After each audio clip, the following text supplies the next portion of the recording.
Ya, kita kembali ke lecture 5, part yang ke berapa ini? Keempat ya. Video part yang keempat dari lecture 5. Kita akan masuk ke contoh yang kedua, case study hidrogenasi toluen.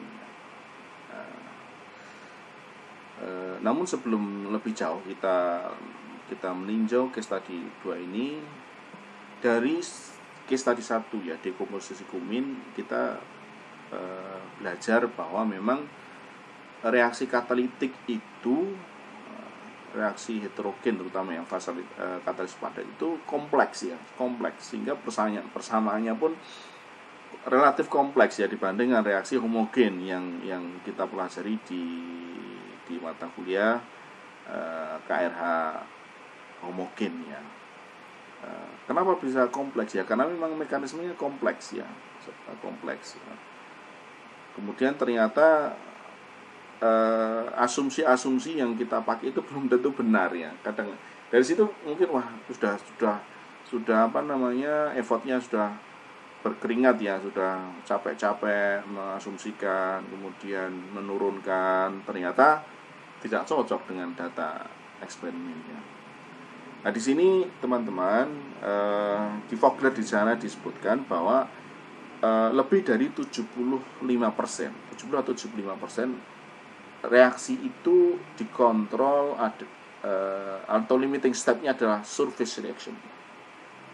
70-75% lebih dari itu adalah atau mayoritas reaksi katalitik itu surface reaction yang limiting step, yang mengontrol. Artinya apa? Kalau kita punya reaksi, kemudian kita ingin menentukan reaksi katalitik ya, heterogen, dan kita ingin merumuskan kinetika reaksinya bersama lajunya, maka mulailah dengan asumsi surface reaction, mulailah di mana reaksi permukaan adalah reaksi yang mengontrol. Itu poinnya ya. Jadi itu akan mengurangi errornya dalam trial and error ini ya. Coba namanya juga trial ya. Jangan mulai dari absorpsi maupun disrupsi, mulailah dari surface reaction ya. Kecuali kita case-case yang datanya komplit dan sudah declare di sana bahwa reaksi ini dikontrol oleh absorpsi, atau reaksi ini disrupsi yang mengontrol, atau reaksi yang mana mass transfernya difusi yang paling lambat. Nah, itu lain lagi ya. Kalau tidak ada keterangan di sana dan tidak diketahui manakah step yang mengendalikan, ya kita starting point-nya dari surface reaction. Begitu nggih. Mudah-mudahan itu sedikit membantu mengurangi errornya. Kita lihat sekarang toluene hydrogenation. Toluene hydrogenation berarti dia reaksi hidrogenasi, reaksi dengan hidrogen menghasilkan benzen dan juga CH4 ya, metan ya. Data eksperimen menunjukkan bahwa reaksi ini dikontrol oleh surface reaction. Ya, ini contoh. Jadi ini sudah disebutkan reaksi hidrogenasi ini tahapan reaksi permukaan lah yang paling lambat ya. Kemudian kita diminta ada lagi di sini surface ya, satu lagi reaksi permukaannya irreversible ya. Jadi reaksi permukaannya satu arah, bukan dua arah ya. Kemudian kita diminta menentukan laju reaksinya dan parameter kinetikanya, berapa K kecilnya, K besarnya itu ya. Berarti diperlukan data komplit. Nah, ini adalah datanya ya. Ini adalah kita ambil dari Vogler ya. Contoh berapa ya? 10.2 tuh ya, 10.2 ya. Silakan dicek di sana, 2.1 ya, di chapter 10 ya, ada contoh. Kita ambil dari sana ini ya. Datanya komplit ya, ada ini data laju hidrogenasinya, toluen, ada pressure toluennya, ada pressure hidrogennya, metan, benzen, ada semua di sini komplit. Nah, langkah pertama seperti biasa ya, kita harus mengasumsikan ya, bagaimana mekanisme reaksinya. Kita tidak tahu yang sebenarnya, karena ini trial ya. Kita trial, misalnya ini toluen bereaksi dengan active site ya, dengan S menjadi TS ya.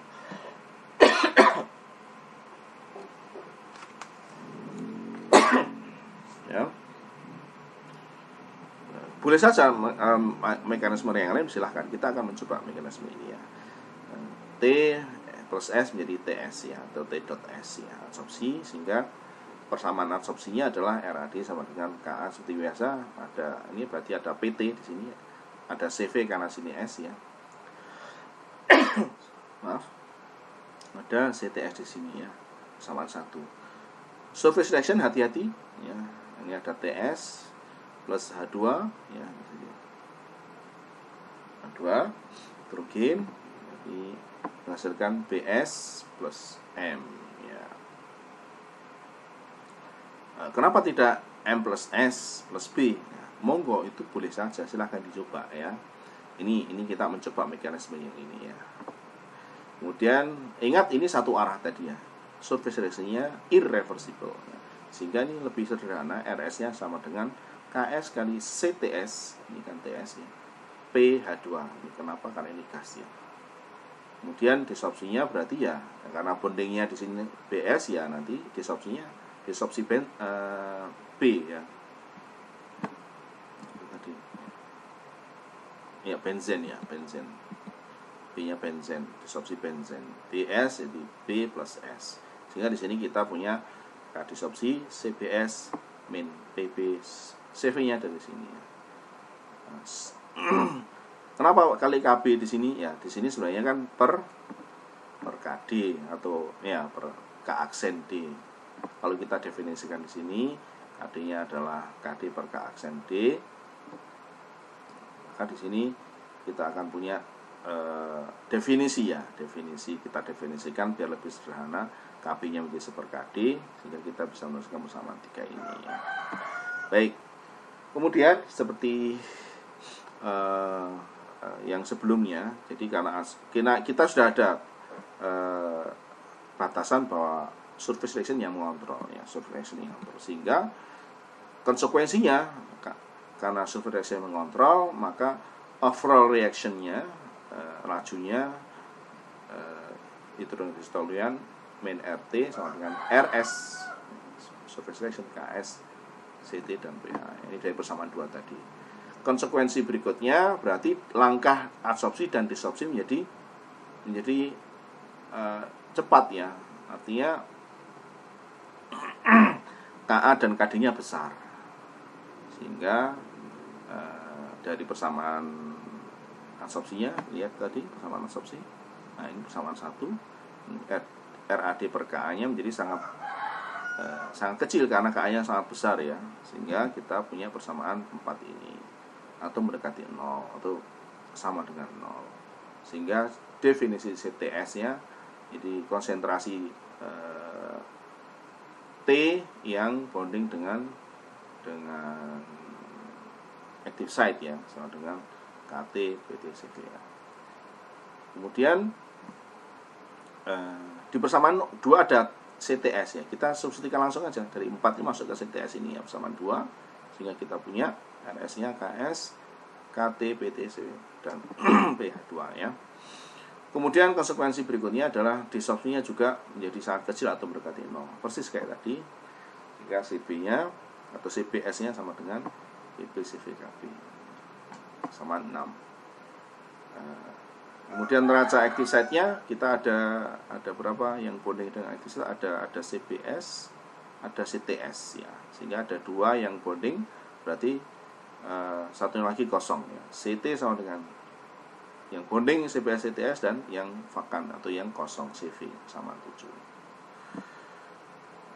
Silahkan dicermati baik-baik, kalau belum bisa dipahami diputar ulang nanti videonya ya. Kita substitusikan persamaan 4, 6 ke persamaan 7. Persamaan 6, persamaan 4 CTS, 6 CBS. Jadi ke persamaan 7 ya, active site column. Jadi CBS di sini diganti dengan persamaan 6, CTS di persamaan 7 diganti persamaan 4. Sehingga kita punya persamaan ya seperti ini, persamaan 8 ya. Definisi CT per 1 plus KB PP KT PT ya. Kemudian Persamaan 8 ini kita masukkan ke persamaan 5. Nah, ini kan ada KSKT-nya, ada CV, di sini. CV persamaan 5 kita ganti dengan persamaan 8 tadi. Ya, sehingga kita punya persamaan KS, CT, KT, PT ya. Karena ini konstanta semua KS, CT, KT ya kita sederhanakan jadi K kecil atau K aksen ya. Jadilah persamaan. Jadi persamaan 9 ini adalah persamaan akhir dari reaksi apa tadi ya? Hidrogenasi toluen ya, hidrogenasi toluen. Ya, hidrogenasi toluen di mana surface reaction adalah yang menentukan ya. Atau yang mengontrol. Silahkan dicermati sampai persamaan 9 ini. Kalau ada yang belum clear atau belum jelas, silahkan nanti disusukan di komen ataupun di psikologi atau di WA group juga, nggak ada masalah ya.